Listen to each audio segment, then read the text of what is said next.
Hey everyone, welcome to Therapy Connections, the podcast where real therapists give you the highlights of the things we say in therapy and provide some skills, education, and ideas about how to feel better. This is not a replacement for traditional therapy, but can serve as a tool for refreshing and learning between sessions. Thanks for joining us. All right. I don't know what to do. Now I'm really self-conscious about it. Hello, everybody. Thank you for coming to today's video. We're going to continue on talking about men's mental health through the month of June. And today we kind of wanted to talk about what's the difference, right? What's the difference between treating men's mental health symptoms and women's mental health symptoms? Or what is it about therapy that we're actually treating, and what are we doing? Maybe in framing it in a way that's more approachable for men than for women. So along those lines, what do you guys think? Why is therapy effective for everybody? Well, I want to reframe the question that you mentioned earlier. Not reframe it, but restate it. When you guys think of the word therapy, what do you think is a common response to what therapy is? Oh, we're going to go talk about our feelings. Yeah. Right, it's this very feelings-based thing. Where do you feel that in your body? That's my favorite question. Can I just say that? People are like, what?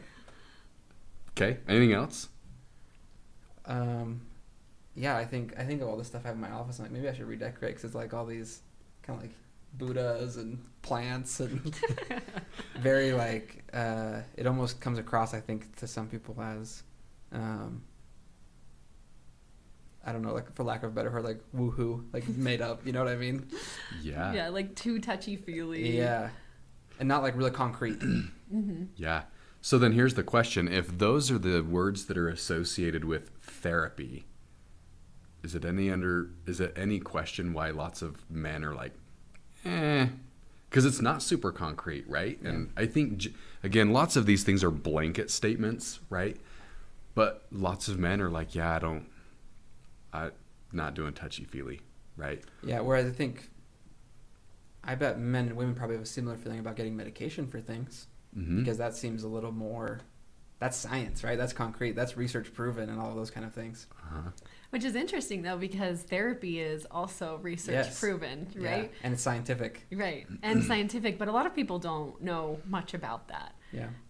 People don't realize that a lot of therapy is not just sitting around and talking about your feelings or to your no end, right? It's not necessarily about that. Instead, there are some real specific things that we're doing in therapy to try to help people become healthier. And one of those things that people don't usually realize is that when you come to therapy, the thing we're actually doing is treating your nervous system, right? People don't usually think about that. They think they're going to sit and talk about their childhood and talk about all their big feelings and whatever. Mm-hmm. But actually, in therapy, that's what we're doing. We're trying to help you find ways to better manage your nervous system. And sometimes that does require us talking about things, but other times it requires us really talking about different coping skills, different ways to manage your nervous system responses differently. And, some of those things I think that if people understood a little more, I think it would help men reach out and come to therapy a little bit more often. Yeah, what kind of things would you say like happen to your body when you learn these skills? Like if we're talking at if we're trying to go like at a scientific kind of grounded level, what changes in your body when you practice therapeutic skills? Well, so really like your nervous system activation can change. So for example, when your sympathetic nervous system is overly activated, then you may feel like you're in that fight or flight response. For a lot of us, that doesn't necessarily mean we're running out of the room or punching people or something like that. Instead, it means that we feel edgy and we might feel easily irritated and frustrated with people and with the things that are going on around us. And then in therapy, lots of times when people come in, I'm helping them figure out, okay, how do we calm down some of that sympathetic nervous system activation? What kinds of things could you do? What kind of maybe even like breathing exercises or something could you do to calm some of that down so that you're back in a place where you're regulated? When you're regulated, people are going to be bothering you less. That's a good point. Examples of things, and this is why I think therapy can be important for all people, but, focusing on men's mental health too. You get that adrenaline rush when you're almost in a car accident, right? You don't even have to be in a car accident, but your body starts dumping different chemicals, and so then your body lights up. I was asked the question yesterday, what am I trying to intentionally teach my kid? Well, he's little. I'm intentionally trying to teach him not to run in the street. So if I'm outside and he beelines it for the street, what do you think happens in my body? Well, there's this fight or flight reaction, and I am like busting a move to get over there, right? So there's all these things. You get a phone call, or maybe not a phone call, your boss texts you and is like, my office now. Immediately your brain goes negative, and so your body starts to prep for that, right? And you're not going to punch him or run away, right? If you're seeing a fight or flight, you're just going to have to sit with that and suffer. Hopefully. Yeah. Hopefully, well, not the suffer part, but hopefully the sit with it. Don't punch your boss. Yeah, we're not going Fight Club style here. Then then you're court ordered to therapy. We don't want that. My point is there are all kinds of scenarios where your body is responding that can be treated with therapy, and it doesn't have to be this Zen garden mindful, although those are important. And us men go through it too, right? Yep. My little boy runs for the street, my heart immediately goes up. So therapy, although it's associated with those other terms, it should also be associated with these things like teaching my body how to respond appropriately. Right. Well, and I would say, one of the things that we see quite a bit in our office are first responders, and lots of people that are in that specific job do tend to be male. Not all of them, but we see a pretty heavily male clientele that comes from that line of work. And one of the things that we often talk about is that in that work as a first responder, you're nearly in your fight or flight all day long. I mean, your job is to be there. Right. And your safety and the safety of other people around you depend on that. And so then if you spend a lot of your day in that space and then you come home and you see something like, I don't know, like dishes in the sink, right? That's an easy thing to suddenly flip your lid or get really upset about, because again, you've been in that kind of fight or flight nervous system activation space all day long. And in therapy, it's one of the things that we do here to help you learn how to bring that back down, maybe even as you're coming home from work or getting off a shift at a job where maybe you're in some of that space, to help you come back down to a space where you're more regulated and able to engage with your family in different ways, because dishes aren't really inherently that dangerous. Right, but if you're activated, your body can think it is. Right. Yeah.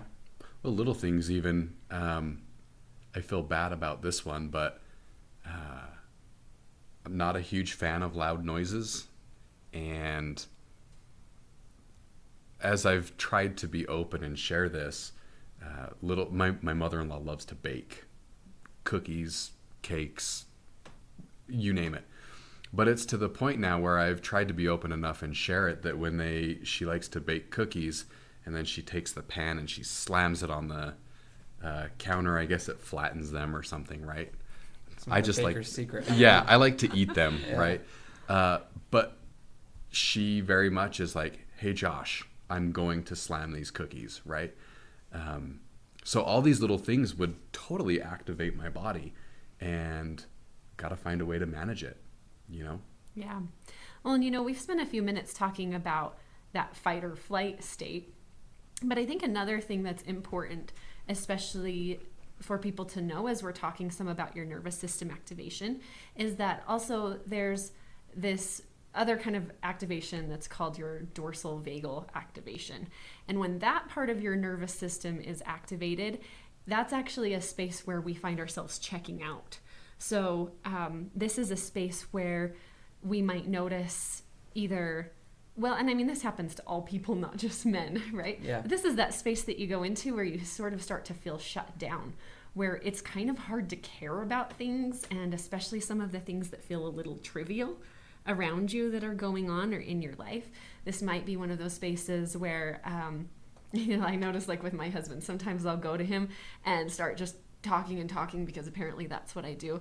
And I'll notice that he goes to a little bit of like a shutdown, and I can tell that part of him is like, oh, I'm not sure I care about this, right?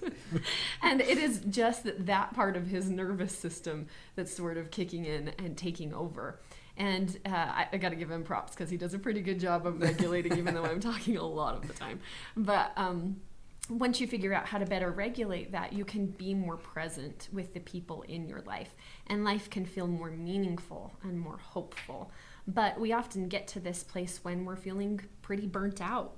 And, you know, some of the things that men have to do really can bring on a lot of that burnout too. Totally agree with that.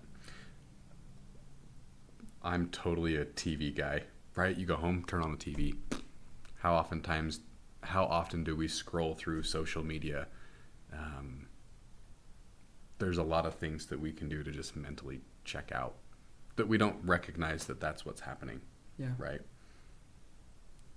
So as far as, I know there are some skills along with this nervous system stuff, and since Cher is our resident nervous system expert, I'll pass it to her. But what's something that people could practice to activate the good parts of their nervous system when maybe they feel like their not so helpful parts are activated, right? The sympathetic nervous system or that dorsal vagal. How do we get out of that? Right. One of the things that we often have some of our first responders or even vets, that sort of thing, practice is something that we call tactical breathing. Maybe other people might know this as just like square breathing, right? Right. But it's pretty much this. But it sounds cooler if you call it tactical sounds breathing. way cooler if you call it tactical breathing. But, you know, this idea that you are going to breathe in for 4 counts, hold it for 4 counts, breathe out for 4 counts, hold it for 4 counts. And really just by doing that, you're engaging a different part of your nervous system. This is often used for people who do have high intensity jobs or find themselves having to react in high intensity situations and want to be able to have their brain and body respond the way that they mean it to. So again, you take a deep breath in for 4 counts, hold for 4 counts, out for 4 counts, hold for 4 counts. Just doing a couple of rounds can really change where your nervous system is. I like that. One of the things I was going to throw out is on the opposite end, when you're feeling more checked out, the dorsal vagal side, in order to reactivate, I'm a big fan of physical activity. Standing up, going for a walk. I don't know that I've ever had anybody take me up on this, but I ask folks to do push-ups in my office. Nobody loves that, but do 5 push-ups and you'll notice that heart rate starts to beat again. And it can kind of help pull you back up from this checked out or this numbing phase. So some of the physical activity, be a little bit more careful if that's the one you're going to use if you're in that hyper aroused state, because your heart rate is already going a million miles an hour, right? So yeah, but I think what both of you guys said really highlights the point that a lot of therapeutic interventions aren't just let's talk about this, right? It's things about let's manage different responses our body has, and let's manage some of these things we feel with physical interventions, things we do with our body, whether it's square breathing, tactical breathing, or doing bicep curls with Josh. So hopefully something was helpful. I'd encourage you guys to try those things, men and women, right? Square breathing. We all have nervous systems, so it's probably helpful for all of us. But hopefully it was helpful, and we'll see you guys on the next episode. Thanks. Thanks, guys. Hey, Jaden here. Thanks for joining us today. We hope you found something useful in today's episode. If you did, and you want to keep up on the content we're going to be making, please subscribe, follow, or leave us a positive review. It helps us a lot. Again, thank you for being here, and we'll see you next time.